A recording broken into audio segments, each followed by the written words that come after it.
Luego puso agua en un lebrillo y comenzó a lavar los pies de los discípulos y a limpiarlos con la toalla con que estaba ceñido.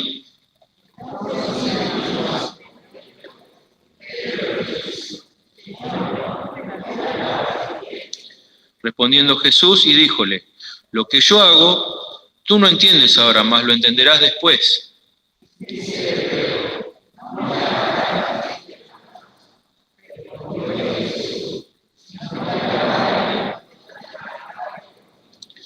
Dícele Simón Pedro: Señor, no solo mis pies, mas aún las manos y la cabeza.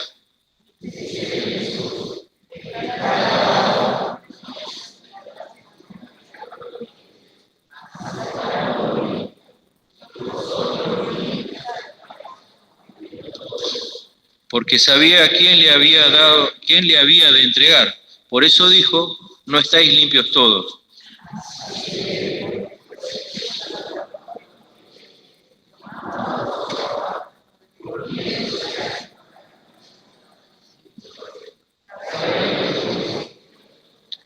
Vosotros me llamáis Maestro y Señor, y decís bien, porque lo soy.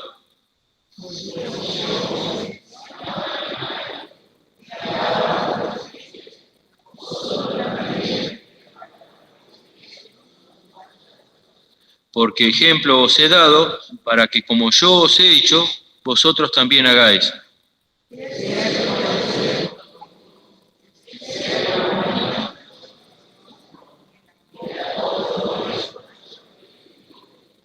Terminamos con el 17, que dice así: si sabéis estas cosas, bienaventurados seréis si las hiciereis.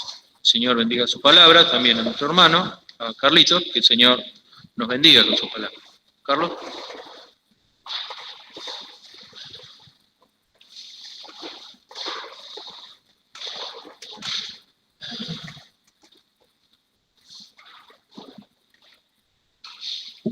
Buenos días, hermanos. Señor nos bendiga esta mañana. Vamos a preparar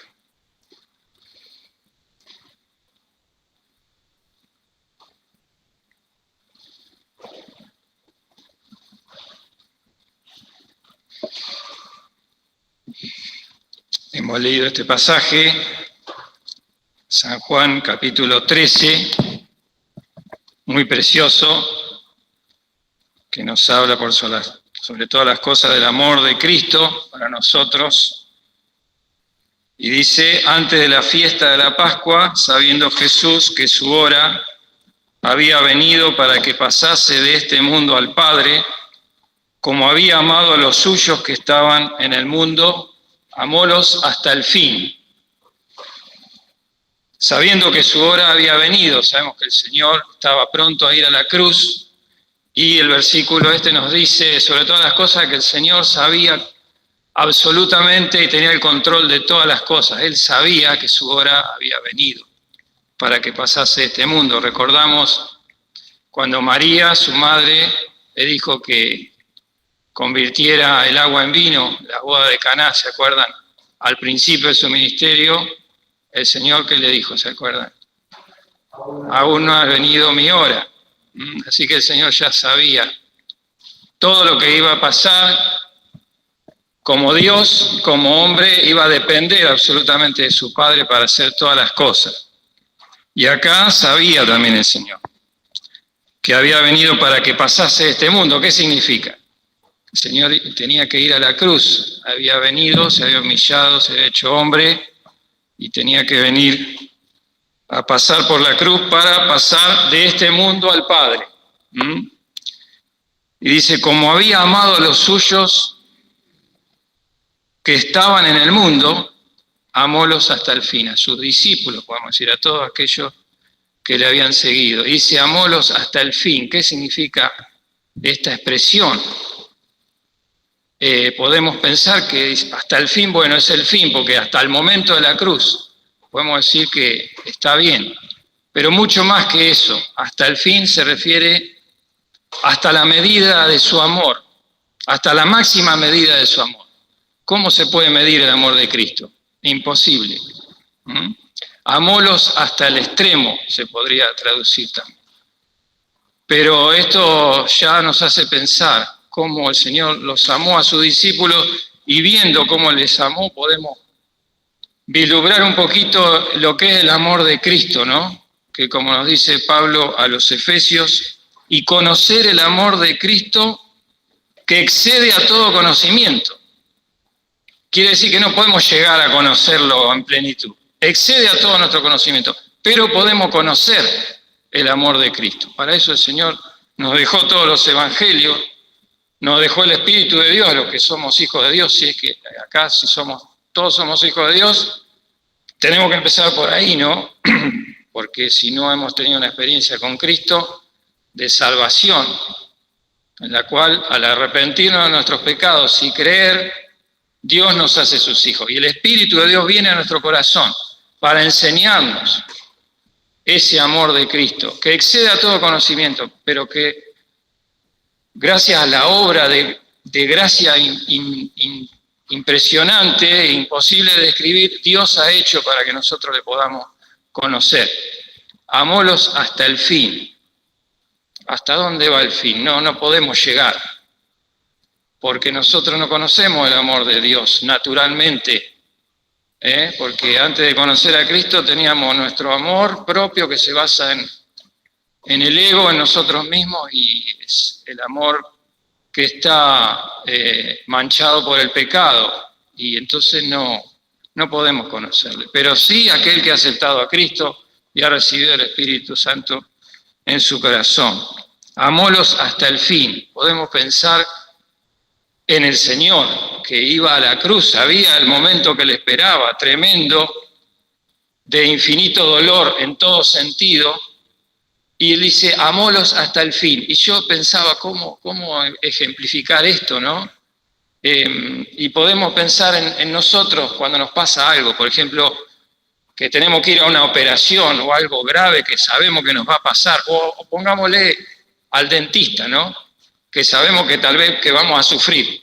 Un ejemplo pobre, pobrísimo, pero para entender un poquito el corazón del Señor. Cuando estamos ahí ya para ir a ese lugar, ¿en qué pensamos? En nosotros. Ahora, ¿qué me va a pasar? ¿Cómo voy a sufrir? Pero el Señor, ¿en qué pensaba? En los suyos. Como había amado a los suyos, amólos hasta el fin. El Señor sabía lo que iba a pasar. Y aún podemos decir que iba a experimentar cosas que nunca había experimentado como Dios, porque iba a ser separado del Padre en la cruz, para que Dios descargara su ira sobre él para limpiarnos de nuestros pecados a nosotros. Iba a ir a nuestro lugar. El Hijo Eterno, que es uno con el Padre, allí en la eternidad, si antes de todas las cosas, que un Dios santo, que es uno con el Padre, se iba a separar en la cruz. Y el Señor estaba amando a los suyos. Así que esto nos da una idea, vaga idea de lo que es el amor de Dios. Dice, amólos a los suyos, que estaban en el mundo con él, a sus discípulos, los cuales los había conocido, como los había salvado, los discípulos le habían seguido, lo amaban. Conocemos los evangelios, muchos de nosotros sabemos las cosas en que los discípulos cuántas veces habían fallado, ¿no? Una y otra vez. Pedro y el Señor no solamente sabía las cosas que habían pasado, como por ejemplo cuando el Señor les tiene que decir generación infiel y torcida a sus discípulos. ¿Hasta cuándo os tengo de sufrir? ¿Cómo el hombre defrauda a Dios? Sin embargo, el amor de Dios es permanente, completo. Ahí estaba Pedro que le iba a negar. Luego en la cruz los discípulos lo iban a dejar todos. Y Pedro le decía, no te negaré, Señor, aunque todos... Esto no es con afán de criticar a los discípulos, pero es que el Señor lo deja acá para entender cómo es nuestro corazón y cómo es el amor de Dios. Ahí estaba, si damos vuelta a la hoja, ahí estaba Tomás en San Juan 14:5, que decía, Señor, no sabemos a dónde vas, ¿cómo pues podemos saber el camino? El Señor decía, ustedes saben, y no sabemos, Señor. Ahí estaba Felipe, que le decía, el calculador, ¿no? Que decía, Señor, muéstranos al Padre y nos basta. ¿Cuántas cosas había hecho el Señor para que ellos Así que vemos cómo fallaban una y otra vez. Sin embargo, el Señor los amó hasta el fin, en el peor momento y en todo su amor. Así que ya nos hace pensar cómo es el amor de Dios para nosotros. Y en el versículo 2 dice, y la cena acabada, podemos decir que, para que lo entendamos mejor, podemos decir que la cena ahí estaba sucediendo. Podemos decir, siendo acabada puede significar siendo preparada, habiendo sucedido. Es un presente continuo, o sea, estaba transcurriendo la cena, para que podamos entenderlo mejor, porque tal vez la palabra acabada nos dice como que ya se había terminado, y no, estaba sucediendo la cena, para que nos demos una idea en qué momento el Señor hace esto que vamos a ver ahora. En el versículo 4 dice, levántase de la cena. Es decir, que el Señor estaba participando de la cena con sus discípulos, sabemos como a la manera judía, ¿no? Recostados, de costado, participando de la cena de la Pascua, los momentos previos a la crucifixión del Señor. El versículo 4 dice, levántase de la cena. El versículo 12 dice, así que después que les hubo lavado los pies y tomado su ropa, volviéndose a sentar a la mesa, díjole. Es decir, que el Señor está participando de la cena de la Pascua, se levanta en un momento y va a hacer algo para enseñarle a los discípulos. Luego se vuelve a sentar y sigue transcurriendo la mesa de la Pascua hasta que después, si damos vuelta a la hoja, esto para que tengamos una idea de cómo transcurrieron las cosas, ¿no? En el versículo 30 habla de Judas y dice, como él pues hubo tomado el bocado, luego salió y era ya noche. Ahí termina la Pascua judía, Judas sale, ya que Judas participó de todo esto que vamos a decir ahora, en el lavamiento de los pies, el Señor le lavó los pies también a Judas. Luego termina la cena, sale Judas, porque dice, ya había Satanás entró en él tras el bocado, cuando el Señor le da el pan mojado, y luego viene la institución de la cena con los suyos, la institución de la cena del Señor. Así que, como podemos ver en el versículo 31, ¿no? Dice, entonces como él salió, dijo Jesús, ahora es glorificado el Hijo del Hombre, y Dios es glorificado en él. El Señor iba a participar de la institución de la cena, no con Judas. Judas, tristemente, no entendió el amor de Cristo. No entendió cuando el Señor le lavó los pies. Cuántas oportunidades que tuvo, ¿no? Vemos lo grave del pecado, de la falta de volver en sí y de arrepentirse. Judas tuvo la oportunidad hasta el último momento y la seguiría teniendo cuando después el Señor lo recibe, que le entregan al huerto, ¿no? Pero esto para tener una idea de en qué momento transcurre el hecho de que el Señor le lava los pies a los discípulos. Versículo 3. Sabiendo Jesús que el Padre le había dado todas las cosas en las manos y que había salido de Dios y a Dios iba. Qué versículo tan sublime, ¿no? Que el Señor Jesús sabía. Sabiendo Jesús que el Padre le había dado todas las cosas en sus manos.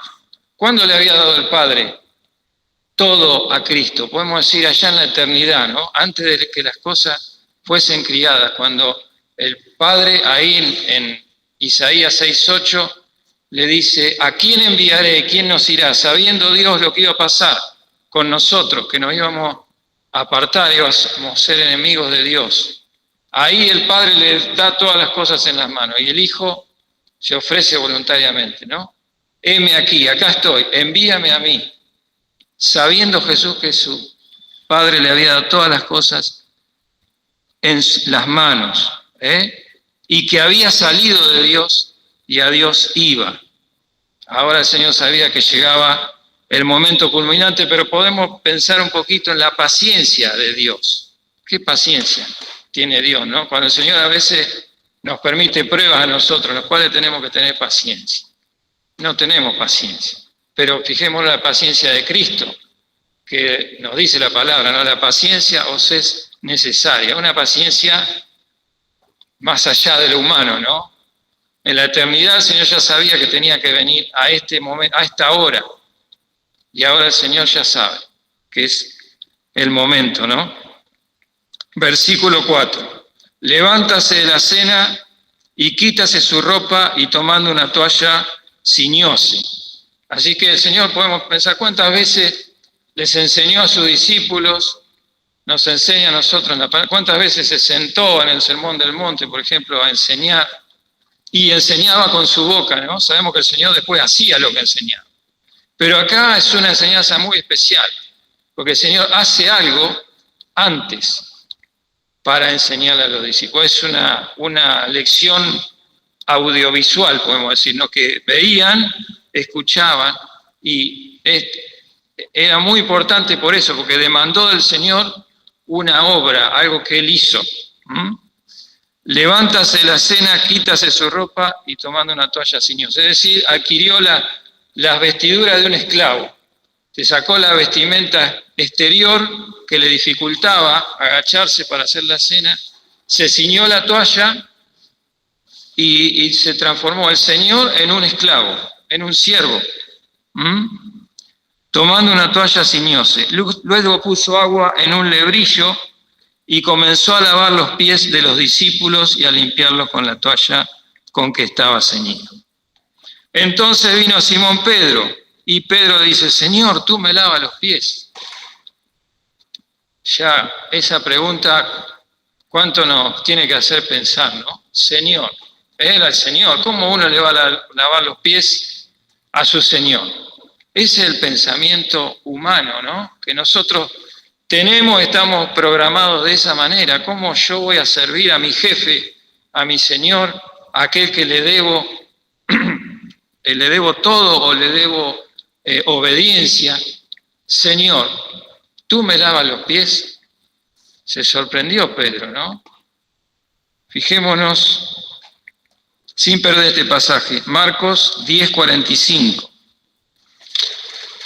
Evangelio de San Marcos, un poco para atrás.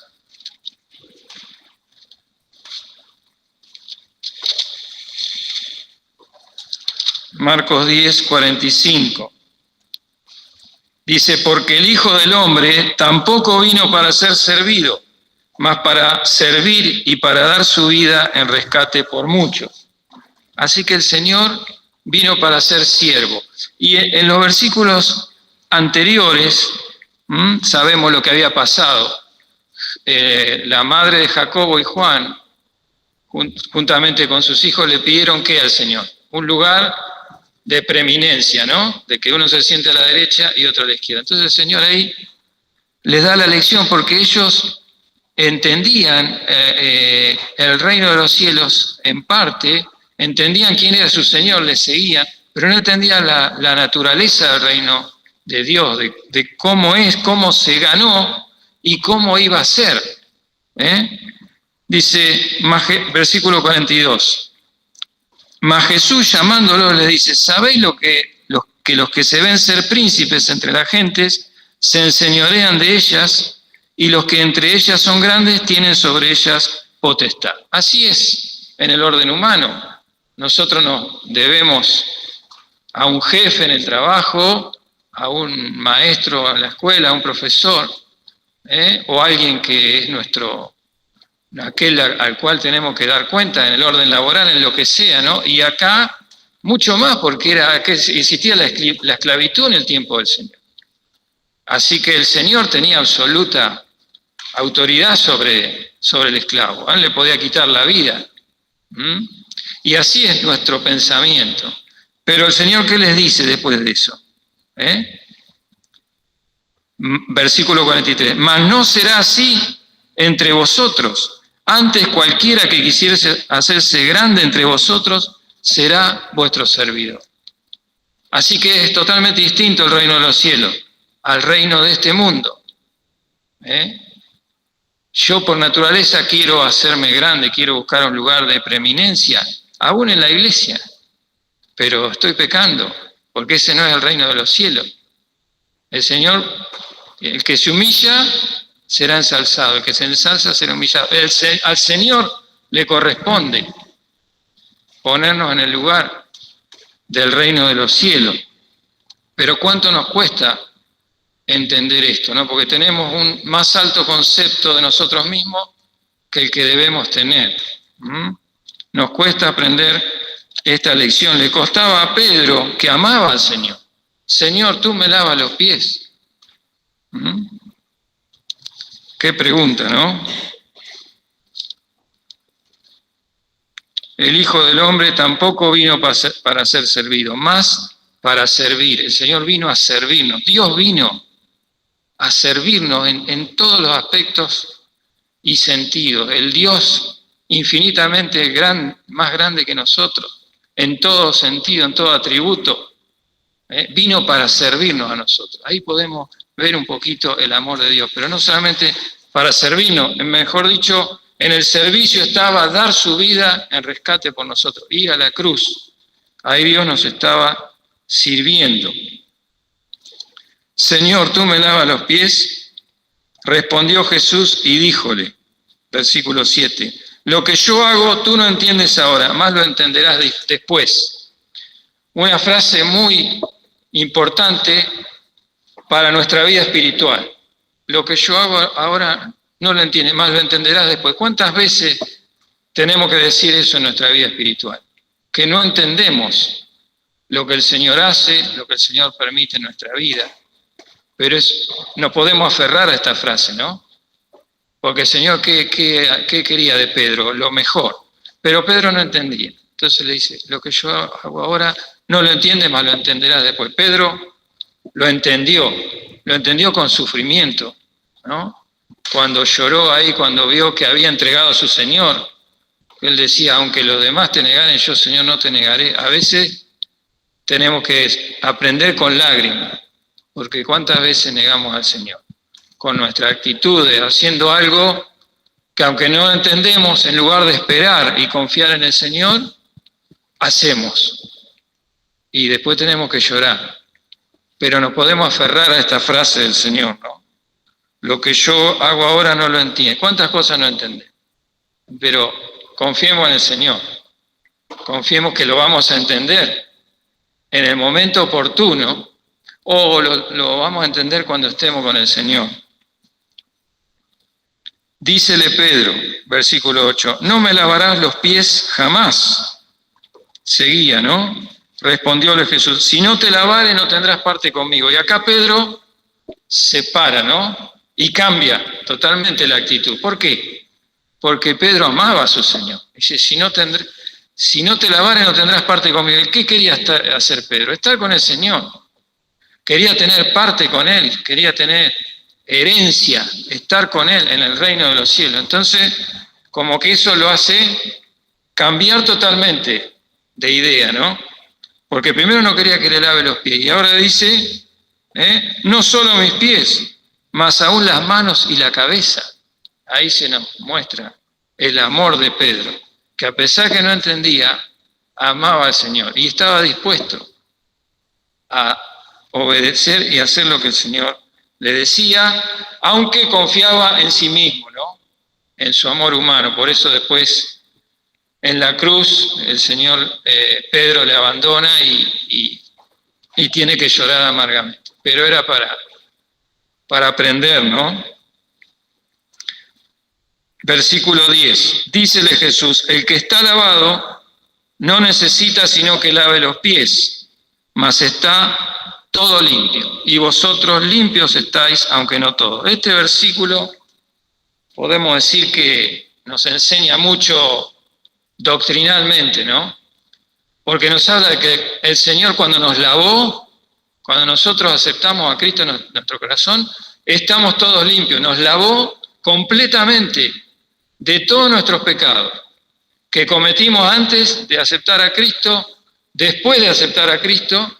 El Señor nos lavó, dice, el que está lavado está todo limpio. Todos nuestros pecados fueron deshechos a entrar en contacto con la sangre de Cristo, ¿no? Como dice Hebreos 9:26, cuando les explica la obra de la cruz, le dice, mas ahora una vez en la consumación de los siglos. ¿Cuál fue la consumación de los siglos? La cruz de Cristo, cuando Cristo derrama su sangre y limpia los pecados de toda la humanidad. Mas ahora una vez en la consumación de los siglos para deshacimiento del pecado. Se presentó por el sacrificio de sí mismo. Deshacimiento. Quiere decir que los pecados no están más. Una obra que no la podemos entender con nuestra mente, pero tenemos que creerla por la fe y después la comprobamos en la experiencia cristiana, porque nos damos cuenta que Dios nos perdona. ¿Por qué nos perdona? Porque todos nuestros pecados fueron cargados sobre Cristo para deshacimiento del pecado. La versión 60 dice para quitar nuestros pecados, no es lo mismo, porque quitar es ponerlo a un lado, pero gracias al Señor, esta versión dice para deshacimiento del pecado. No lo podemos entender con nuestra mente, pero lo creemos por la fe, porque vemos el amor de Dios. El que está lavado no necesita sino que lave los pies, mas está todo limpio. Y esto, como decía, ¿no? Podemos decir, un antídoto contra la doctrina, la falsa doctrina de la caída de la gracia, la cual dice que nosotros creemos en Cristo, tenemos la salvación, pero si volvemos a caer, perdemos la salvación. Imposible. Toda la Biblia nos dice que nosotros, porque Dios hace las cosas perfectas, no las hace a medias. El día que el Señor da su vida en la cruz, hace completa la obra de salvación y redención. Muere, resucita, va al Padre, se presenta con esa sangre que limpia y quita el pecado de toda la humanidad. Y Dios es el sacrificio acepto, propicio para Dios. Por eso el propiciatorio, ¿no? Que representa, la palabra propicio significa un sacrificio, pero que es agradable a Dios.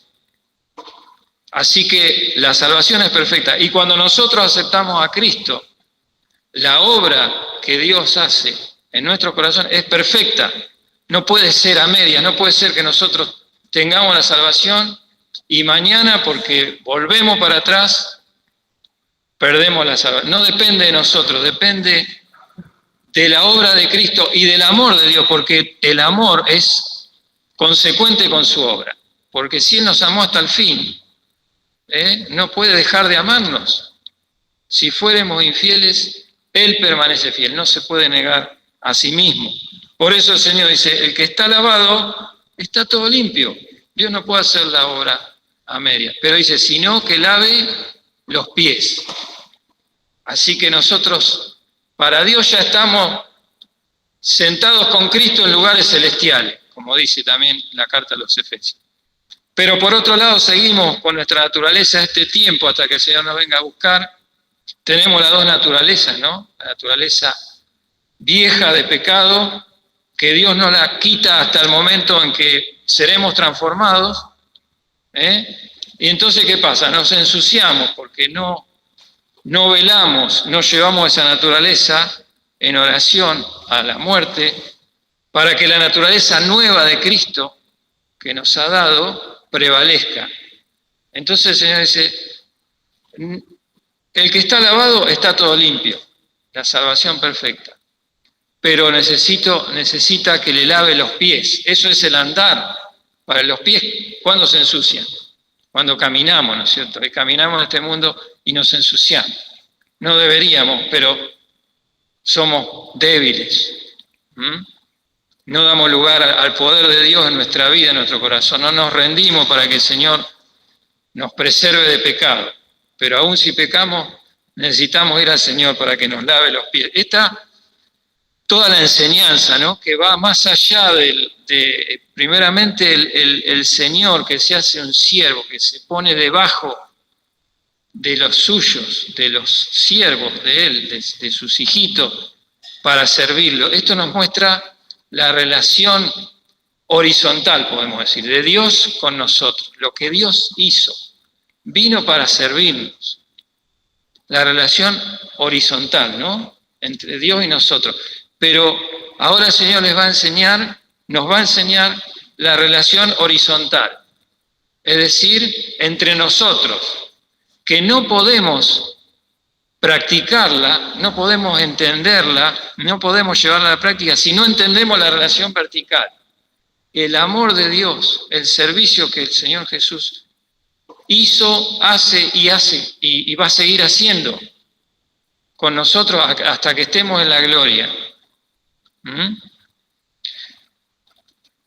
Por eso, si seguimos leyendo, dice, y vosotros limpios estáis, aunque no todos. Sabemos que se refería a Judas, ¿no es cierto?, que rechazó tristemente ese amor. Versículo 11, porque sabía quién le había de entregar, por eso dijo, no estáis limpios todos. Versículo 12, así que después que les hubo lavado los pies y tomado su ropa, volviéndose a sentar a la mesa, díjoles, ¿sabéis lo que os he hecho?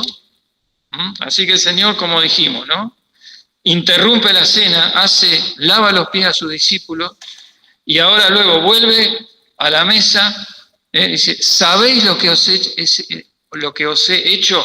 No has visto lo que os he hecho, sino sabéis, tenían que saber algo, aprender algo por lo que habían visto que el Señor había hecho. Versículo 13, vosotros me llamáis Maestro y Señor, y decís bien porque lo soy. Eso lo sabemos, ¿no es cierto? Versículo 14. Pues si yo, el Señor y Maestro, he lavado vuestros pies, paremos ahí. Si yo, el Señor y Maestro, he lavado vuestros pies, eso es lo que yo tengo que entender. Primeramente, que nada, que el Señor ha venido a servirme, a limpiarme, a lavarme. El Padre ha dado a su Hijo. El Padre ha tenido que renunciar a su Hijo para que Él venga a servirnos a nosotros. El Hijo tuvo que servirnos hasta la humillación máxima de la cruz. Tuvo que ascender. Luego Dios, a través del Espíritu Santo, viene a nuestro corazón a servir en nuestro corazón, a soportarnos todas nuestras miserias, a cambiarnos desde adentro del corazón. Esto es lo que primero tengo que entender y conmoverme ante el amor de Dios. Si yo, el Señor y Maestro, he lavado vuestros pies, bueno, si yo lo entendí, ahora tengo que hacer la segunda parte, la relación vertical entre mis hermanos. Vosotros también debéis lavar los pies los unos a los otros. ¿Lo he entendido? ¿Cómo estoy con mis hermanos? ¿Los estoy sirviendo por amor como el Señor me sirvió y me sirve a mí? A veces nos pasan cosas, ¿no?, entre nosotros. Por ahí nos podemos ofender porque un hermano me trató mal o no tengo cierta afinidad con tal hermano. ¿Y qué tengo que hacer? A veces lo critico, a veces pienso mal de él, pero acá el Señor me lleva a mostrarme lo que Él hizo por mí, cómo Él me amó. Entonces, ¿yo qué tengo que hacer con mi hermano? Que me ofendió, que me trata mal una y otra vez. ¿Qué tengo que hacer? Tengo que pensar en el hermano. Y pensar ahora cómo Cristo me trata a mí, cómo me sirve Dios, el Dios que es infinitamente superior a mí en todo aspecto, ¿no? No podemos definirlo. Y el Señor hace eso. Pues si yo, el Señor, el Maestro, he lavado vuestros pies, vosotros también debéis lavar los pies los unos a los otros.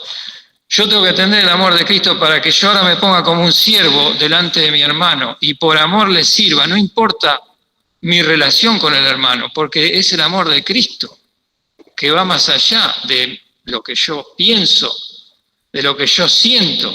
¿Cuántas veces por nuestros sentimientos somos alejados de la congregación, de mi amor al hermano que debo tenerle incondicionalmente? Porque esa es la palabra, el amor de Dios es incondicional. Si pensamos cómo está el Señor ahí, los discípulos cuántas veces le habían fallado, ¿no? Y cuántas veces le fallamos nosotros. Y el Señor no me deja de amar, nunca me deja de amar, y no varía su amor. Así que esta es la gran enseñanza, podemos decir, ¿no? Hay muchas, pero la enseñanza principal: si yo, el Señor y Maestro, he lavado vuestros pies, vosotros también debéis lavar los pies los unos a los otros.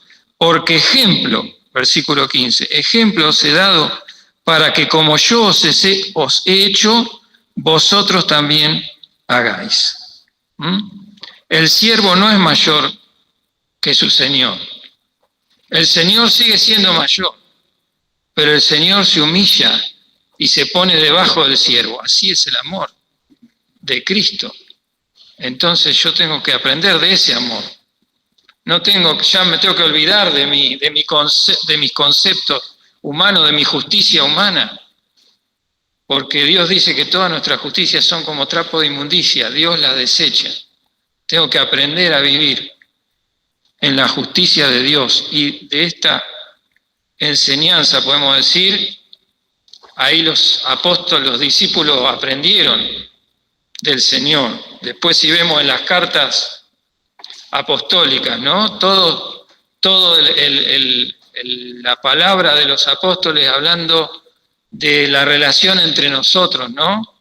De, como dice en Filipenses 2, haya pues vosotros este sentir que hubo también en Cristo Jesús, el cual siendo en forma de Dios, se humilló a lo sumo, y hallado en la condición como hombre, se humilló hasta la muerte y muerte de cruz. Ahí también dice, antes bien en humildad, estimándoos como inferiores los unos a los otros. Me tengo que mostrar inferior a mi hermano, sentirme inferior, aunque muchas veces estoy mirando, ¿no? A ver yo si me destaco más que otro, o en esto me comparo con mi hermano. Es el ego, el amor, el abón, la iniquidad que sale de nuestro corazón, ¿no? Que brota esa fuente, que brota, y que todos somos iguales, como escuchábamos el domingo pasado. Pero Dios no nos imputa esa iniquidad. Pero tenemos que ir a la cruz en oración cada día, es decir, a que el Señor nos lave los pies, porque nos sale, ¿no?, esa naturaleza. Antes bien en humildad, estimándoos inferiores a los otros. ¿Por qué los apóstoles lo habían aprendido? Porque habían estado con el Señor. Y el Señor también después les da su espíritu para que entiendan en plenitud estas cosas. No mirando cada uno a lo suyo propio, sino cada cual a lo de los otros. ¿Qué pensamos cuando venimos a la casa del Señor? Venimos, bueno, que el Señor nos bendiga, nos hable con su palabra. Pero también tengo que pensar que vengo a servir a mis hermanos. Todo lo que yo hago debe estar condicionado a ese amor de Cristo que piensa en el otro, que vengo a servir al Señor, y servir al Señor es servir a los hermanos, porque si alguno dice que ama a Dios y no conoce y no ama a su hermano, ¿cómo puede amar a Dios a quien no ha visto? Lo estoy parafraseando, ¿no? Pero que el Señor nos pueda ayudar, ¿no? En 1 Corintios 10, 24, también dice, ninguno busque su propio bien, sino el del otro. A veces vengo a buscar mi propio bien, está bien, vengo a buscar al Señor, está perfecto, tengo que venir. Pero una vez que entendí, tengo que pensar en mi hermano. Todo lo que hago, si hace bien al hermano. Gálatas 5:13, si no uséis la libertad como ocasión a la carne. El Señor nos da libertad. Podemos hacer, el Señor ya nos salvó. Todo me es lícito, mas no todo conviene. Y a veces usamos eso como una ocasión a la carne, como el Señor le decía, como Pablo le decía a los Gálatas, ¿no? No uséis vuestra libertad como ocasión a la carne, sino servíos por amor, los unos a los otros.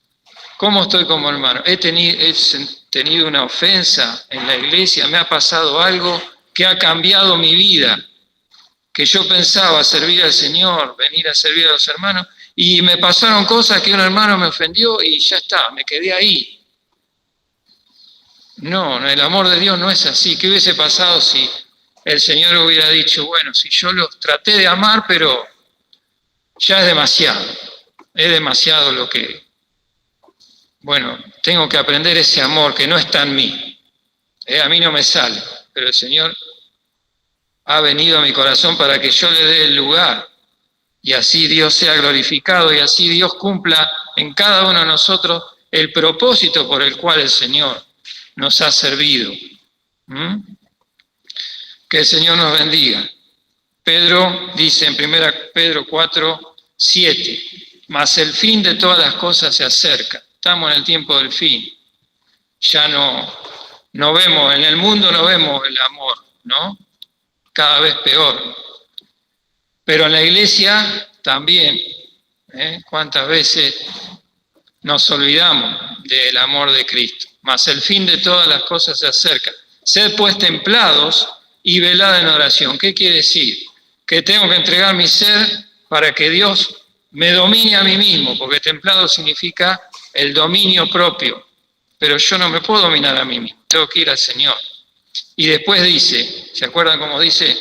Y sobre todo, tened entre vosotros, ¿qué cosa? Ferviente caridad. Ferviente caridad, no caridad, ferviente caridad, porque la caridad cubrirá multitud de pecados. ¿Y qué significa? Que todas esas ofensas que tal vez me han hecho, que todas esas cosas que me ha pasado, eso es cubierto por la caridad de Dios. Porque Dios quiere hacer una obra en mí, de que yo perdone, como escuchamos el domingo pasado. ¿Hasta cuántas veces, Señor, perdonaré? Hasta donde el Señor me perdonó. ¿Cuántas veces me perdona el Señor? 70 veces 7. Infinitamente. Como había amado a los suyos, amólos hasta el fin. Que el Señor nos bendiga, hermanos, para que podamos, como dice el Señor acá, ¿no? Cuando termina esta lección, versículo 17. Si sabéis estas cosas, bienaventurados seréis si las hicierais. Podemos saberlas, podemos tenerlas en la mente, pero si no las llevamos a la práctica, si no nos ponemos delante del Señor para que el Señor cambie nuestro corazón, no vamos a ser bienaventurados, nos vamos a perder la bendición del Señor. Que el Señor nos bendiga, para que cada uno de nosotros, ¿no? Cada uno de nosotros, empezando por mí, tengamos en la disposición del corazón para hacer estas cosas. El Señor nos bendiga. Vamos a participar de la cena del Señor.